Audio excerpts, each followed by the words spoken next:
తాకట్లో ఉన్న మీ బంగారం ఈ రోజు ఎంత ధర చేస్తుందో కొమ్మూరి గోల్డ్ వాళ్ళకి కాల్ చేస్తే ఫ్రీ గోల్డ్ కాస్ట్ చెక్ చేసి చెప్తారు. నమస్కారం, సుమన్ టీవీకి స్వాగతం. నేను గీతాంజలి. ఆగస్టు మాస ఫలితాలు తెలుసుకుందామండి. సాధారణంగా మనకి తెలుసు, రాశి ఫలాలు సంవత్సరానికి ఒకసారి తెలుసుకుంటాం. కానీ ప్రతి మాసం అనేది మనకి ఒక ముందు జాగ్రత్త చర్యగా, అందులో భాగంగానే ఈ వీడియోస్ అన్ని చేయటం కూడాను మనకి చాలా చక్కగా వివరిస్తూ ఉంటారు.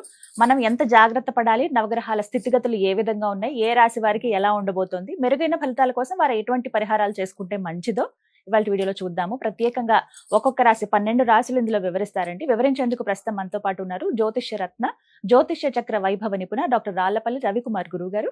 వారితో మాట్లాడదాం. గురుగారు నమస్కారం అండి. నమస్కారం అమ్మా. గురుగారు, ద్వాదశ రాశుల జాతక ఫలితాలు ఈ ఆగస్టు మాసానికి సంబంధించి ముందుగా గ్రహస్థితి ఎలా ఉందో తెలియచేస్తారా? తప్పకుండా అమ్మా. శరదిందు సమాకారే పరబ్రహ్మ స్వరూపిణి వాసరాపీఠ నిలయ సరస్వతి నమస్తుతే. సుమన్ టీవీ ప్రేక్షకులకు నమస్కారం. ద్వాదశ రాశుల్లో నవగ్రహాలు ఈ ఆగస్టు మాసంలో ఎక్కడ ఉన్నాయో ఇప్పుడు తెలుసుకుందాం. ముందుగా వచ్చేసి ఆగస్టు 15 దాకా మనకు కర్కాటక రాశిలో ఉంటుందండి సూర్యుడు. ఆగస్టు 15 నుంచి సెప్టెంబర్ 15 దాకా మటుకు మనకి సింహరాశిలో స్వస్థానంలో ఉంటారు. అలాగే కుజుడు వచ్చేసి మనకి మిథున రాశిలో ఉంటారు. అలాగే రాహు వచ్చి మనకి కుంభరాశిలో ఉంటారు. శని మనకి మీన రాశిలో ఉంటారు. బుధుడు వచ్చేసి కర్కాటక రాశిలో ఉంటారు. కేతు వచ్చేసి మనకి సింహరాశిలో ఉంటారు. శుక్రుడు మటుకు ఈ ఆగస్టు నెల అంతా కూడా నీచ స్థానంలో ఉంటారు అన్నమాట. సో మెయిన్గా ఏంటంటే ఈ కుంభరాశి కానీ, అలాగే మకర రాశి కానీ, మిథున రాశి కానీ, కన్యా రాశి కానీ, ఈ 4 రాశికి యోగకారకుడు, అదృష్టకారకుడు, లక్ ఫేవర్ చేసే ప్లానెట్ అయిన శుక్రుడు మటుకు ఈ నెలనాళ్ళు నీచలో ఉంటాడు. సో ఈ 4 రాశుల వాళ్ళకి మామూలుగా ఏంటంటే డబ్బు ఖర్చు ఎక్కువగా అవడం, హెల్త్ ప్రాబ్లమ్స్ చిన్న రావడం, చిన్న మాటలు పడటం ఇలాంటివన్నీ జరుగుతాయి అన్నమాట. ఇవండి మెయిన్గా ఈ ద్వాదశ రాశుల్లో నవగ్రహాలు ఈ ఆగస్టు నెలలో ఈ స్థానాల్లో ఉంటాయి. గురుగారు, గ్రహస్థితి ఏ విధంగా ఉందో తెలియజేశారు. మరి తులారాశి వారి జాతక ఫలితాలు ఈ ఆగస్టు మాసంలో ఎలా ఉన్నాయో తెలియజేస్తారా? తప్పకుండా అమ్మ. తులారాశి అనగా మనకి చిత్త 3-4 పాదాలు, స్వాతి 1-2-3-4 పాదాలు, విశాఖ 1-2-3 పాదాలు, ఈ నక్షత్రాల సమూహంతో మనకి తులారాశిలోకి వస్తుంది. ఈ రాశి వారు చాలా ముక్కుసూటిగా ఉంటారు, చాలా స్ట్రైట్ ఫార్వర్డ్, చాలా బ్యాలెన్స్డ్గా. ఇంకా త్రాసు కూడా, ఇది కూడా చూస్తే మీకు త్రాసు ఉంటుంది. సో అంటే ఇంకోటి ఏంటంటే వాళ్ళ ఇంట్లో కూడా మీరు చెక్ చేయొచ్చు, వాళ్ళు ఏ వస్తువు ఎక్కడైతే పెట్టారో అక్కడే ఉండాలన్నమాట. ఫర్ ఎగ్జాంపుల్ ఈ పెన్ ఇక్కడ పెట్టారు, ఆ పెన్ మళ్ళీ వాళ్ళు వచ్చేటప్పుడు అక్కడే ఉండాలన్నమాట. ఫోన్ కానీ ఏదైనా కానీ, ఒక ప్లాంట్ కానీ, ఒక వస్తువు కానీ ఏది పెట్టినా అక్కడే ఉండాలి. అక్కడి నుంచి మార్చారంటే వాళ్ళు చాలా కోపపడతారు అనమాట. సో అంత ఇదిగా ఉంటారు. సో ఈ రాశి అధిపతి కూడా శుక్రుడయ్యారు. చాలా మంది శుక్రుడు అంటే మెయిన్గా ఆర్ట్స్ కారకుడు. చాలా మంది కళల్లో ఉంటారు, కొంతమంది సినిమాల్లో ఉంటారు. కాకుండా ఈ తులారాశికి మెయిన్గా శని ఉచ్చలో ఉంటాడు ఆ రాశిలో. సో శని వచ్చేసి మనకి మెయిన్గా ప్రొఫెషన్, మామూలుగా ఉద్యోగకారకుడు, వృత్తికారకుడు, ప్రొఫెషన్ కారకుడు. కానీ మెయిన్గా కోర్టు జాబ్స్, జడ్జి కానివ్వండి, లాయర్ కానివ్వండి, సో అందులో పనిచేసేవాళ్ళు కానీ వీళ్ళందరూ కూడా శని చాలా బాగుండాలన్నమాట. రైల్వేస్కి శని చాలా బాగుండాలి. రైల్వేస్లో జాబ్ రావాలంటే ఇందులో కూడా ఖచ్చితంగా మనకి శని చాలా బాగుండాలండి. అలాగే గురువు కూడా బాగుండాలి. మెయిన్గా శని కూడా చాలా బాగుండాలి. ఇంకా బ్లాక్ కోట్ వేసుకోవడం ఇవన్నీ కూడా చూడండి మీరు.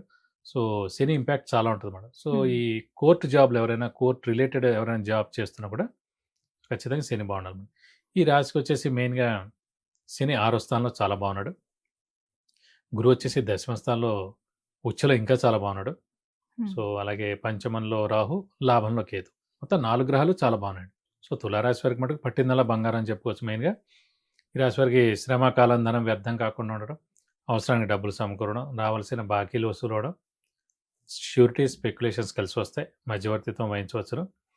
అలాగే నిరుద్యోగులు ఉద్యోగం, ఉద్యోగస్తులు promotions, name and fame, boss నుంచి మన్నన, అలాగే ఫారెన్ టూర్ విజిట్స్, అసైన్మెంట్స్ కలిసి రావడం, విద్యార్థులకు సువర్ణావకాశం, అంటే మంచి ర్యాంక్ సాధించడం, మంచి కాలేజెస్లో అడ్మిషన్ రావడం, మంచి యూనివర్సిటీస్లో, అలాగే ఫారెన్లో అయినా సరే వచ్చేందుకు అవకాశాలు ఉన్నాయి. అలాగే పోటీ పరీక్షల్లో నెగ్గడం, కాంపిటేటివ్ ఎగ్జామ్స్ పాస్ అవ్వడం, అలాగే గవర్నమెంట్ ఎగ్జామ్స్ రాస్తే ఖచ్చితంగా వచ్చేందుకు అవకాశాలు కూడా ఎక్కువగా ఉన్నాయని చెప్పుకోవచ్చు. బంధువులతో మీ ఇల్లు కళకళలాడుతుంది. మెయిన్గా 10వ స్థానంలో గురువు ఉచ్చలో ఉన్నాడు కాబట్టి తీర్థయాత్రలు చేయడం, దైవ దర్శనం చేసుకోవడం, గురువుల యొక్క దర్శనం పొందడం, వారి యొక్క బ్లెస్సింగ్స్ పొందడం, ఇవన్నీ కూడా జరుగుతాయని చెప్పుకోవచ్చు అమ్మా. అయితే ఉద్యోగస్తులకు ఎలా ఉంటుందండి? విద్యార్థులకు బాగుందన్నారు, ఉద్యోగస్తులకి మెయిన్గా అంటే శని చాలా బాగుండాలి. శని మనకి 6వ స్థానంలో చాలా బాగున్నాడు. లేకుండా మనకి ఉద్యోగ స్థానం అంటే 10వ స్థానం, రాజ్యస్థానం అంటారు. ఆ రాజ్యస్థానంలో గురువు ఉచ్చలో ఉన్నాడు అన్నమాట. సో చాలా బాగుంటుంది ఉద్యోగస్తులకి. అంటే నిరుద్యోగులకైతే ఉద్యోగం వస్తుంది, ఉద్యోగస్తులు అయితే promotions, name and fame, boss నుంచి మనన, అలా వెంటనే ఒక ప్రమోషన్ రావడం, పెద్ద శాలరీ హైక్ రావడం, వీరిని ఏదైనా ఫారెన్ పంపించడం, ఏదైనా అసైన్మెంట్ మీద, ఇలాంటివన్నీ అనుకోకుండా జరుగుతాయి. సో ఖచ్చితంగా ఉద్యోగస్తులు బాగుంటుందని చెప్పుకోవాలి. అలాగే ఏ అంశంలో బాగా కలిసి వస్తుందండి వీరికి ఈ మాసంలో? అంటే మెయిన్‌గా ఏంటంటే, అంటే వాళ్ళు చేసే వృత్తి గాని, ప్రవృత్తి గాని మెయిన్‌గా వ్యాపారస్తులు ఎవరైనా ఉన్నారనుకోండి, వారికి పట్టిందల్లా బంగారం అని చెప్పుకోవచ్చు. సో, మెయిన్‌గా అంటే వాళ్ళు ఎక్స్‌పాన్షన్‌కి వెళ్ళొచ్చు. సో, మెయిన్‌గా కొత్త వ్యాపారం స్టార్ట్ చేయొచ్చు. ఆర్థికంగా చాలా బావుంటుంది. అప్పులు తీరిపోతాయి. కొత్త అప్పులు చేయక్కర్లేదు. క్రెడిట్స్ ఇచ్చినా కూడా ఏం నష్టం ఉండదు. ఎందుకంటే మెయిన్‌గా శని బాగుండడం, గురువు బాగుండడం 2 కూడా 100 ఉన్నాయి కదండీ. అవి రెండే మెయిన్‌గా చూడాల్సింది మనం గోచారంలో. జాతకంలో అన్ని గ్రహాలు చూడాలి. లగ్నం ఎక్కడుంది? 9 ప్లానెట్స్ ఎక్కడున్నాయి? మహర్దశ ఏం నడుస్తుంది? అంతర్దశ ఏం నడుస్తుంది? కానీ ఈ గోచారం వచ్చేప్పుడు ఈ 2 ప్లానెట్సే బాగున్నాయనుకోండి, ఈ ఏడాది అంతా బాగున్నట్టే. చాలామంది అనుకుంటారు మరి బాగున్నాయి కదా మాకెందుకు బాలే? వాళ్ళ జాతకం బాలేదన్నట్టు. జాతకం కూడా మీకు 70-80% బాగుందనుకోండి, అప్పుడు ఈ గోచారం మీకు 100% హెల్ప్ అవుతుంది. జాతకం 40% బాగుందనుకోండి, గోచారం మీకు 60-70 హెల్ప్ అవుతుంది. జాతకం 10% అనుకోండి, ఇది కూడా 10% హెల్ప్ అవుతుంది. జాతకం ఎంత బాగుంటే గోచారం దాన్ని డబల్ అండి. అదే రూల్. జాతకం 40 అయితే గోచారం ఇంకో 40 యాడ్ చేయండి, అలా అనమాట. సో అటు 100 ఉందంటే ఇది ఖచ్చితంగా 100 హెల్ప్ అవుతుందన్నమాట. సో అక్కడ జాతకం బాగాలేదని మనం చెప్పుకోవాలి.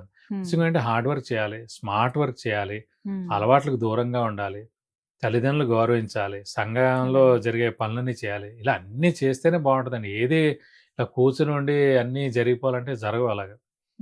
సో మీరు కొన్ని పనులు చేస్తేనే తప్పకుండా దానికి మిమ్మల్ని వరించి వస్తాయి అవన్నీ. సో ఈ రాశి వారికి అత్యద్భుతంగా ఉందని చెప్పుకోవాలి. పరిహారాలు తెలియచేయండి గురుగారు. తప్పకుండా. ఈ పంచమ స్థానంలో రాహు ఉన్నాడండి, అదొకటి కొంచెం చిన్న ప్రాబ్లం. సో ఈ రాహు ఏంటంటే మెయిన్గా ఈ పంచమంలో ఉండడం వలని పాముల కల్లో కనిపించడం. సో మెయిన్గా ఏంటి, వీరు సుబ్రహ్మణ్య స్వామిని అలాగే అమ్మవారిని ఎక్కువగా ఆరాధించాలి.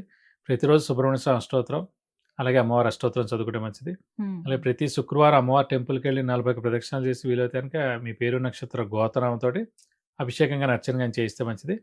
అలాగే సుబ్రహ్మణ్య స్వామికి ప్రతి మంగళవారం గుడికి వెళ్ళి 40 ప్రదక్షిణాలు చేసి వీలైతే కనుక హోమం లేదా అభిషేకం చేస్తే మీ పేరు నక్షత్ర గోత్రనామంతో మీకు అన్ని విధాలా మంచి చేకూరుతుంది.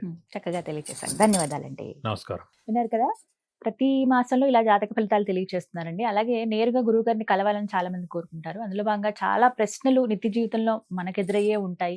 వివాహానికి సంబంధించి, సంతానానికి సంబంధించి కావచ్చు, ఆరోగ్యం విషయంలో, విదేశీయానం కావచ్చు, అక్కడ స్థిరపడాలి అనుకునే వాళ్ళు, విద్య విషయంలో, ఉద్యోగం కానీ, వ్యాపారం కానీ, అలాగే ఆర్థిక ఇబ్బందులు ఎక్కువగా ఎదుర్కొంటున్నామని, ప్రతి పనిలోనూ ఆటంకాలు వస్తున్నాయని, గృహయోగం ఎప్పుడుందా, ఇవి సాధారణంగా మన జాతకంలో ఎప్పుడెప్పుడున్న ఈ యోగాలను తెలుసుకోవాలనుకుంటాం.